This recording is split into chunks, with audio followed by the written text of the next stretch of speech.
hello guys एया আপোনালোকৰ আগত mini blog লৈ আহিছো আমি লগৰ কেজন মিলি আজি খানা খাম বুলি ভাবিছো এয়া জুই জ্বলালো আৰু আমি আহি পালো ৰঙামাটি বাবাথান এয়া আমাৰ লোকেল কুকুৰা মাছ মাংস এইবোৰ আছে আৰু এয়া আমাৰ মাংস কটা হৈ আছে আৰু সব মিলি একেলগতে আমি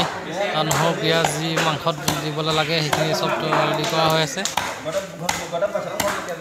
আমি লগৰ কেজন মিলি এয়া খাজ খানা খাম বুলি ভাবিছো এফালে আমাৰ হেয়া ভাত হৈ আছে এফালে মাংস কটা হৈ আছে আৰু এয়া আমাৰ সবজি হ'ল ভাজি হ'ল এটা খাব লাগে খানা ৰেডি হ'ল আৰু আমি খাবলৈ বহিলোঁ এয়া সকলোৱে মিলি একেলগতে এনজয় কৰি আছোঁ আৰু এয়া আমাৰ লগৰ কেইজন গাড়ীত বহি আছে আমি খাই বৈ অলপ গাড়ীত আৰাম কৰিছোঁ আৰু এতিয়া অলপ ফূৰ্তি ফাৰ্তা কৰিম আৰু ঘৰ যাম আমি ডান্স কৰিব ল'লোঁ অলপ ফূৰ্তি কৰিব ল'লোঁ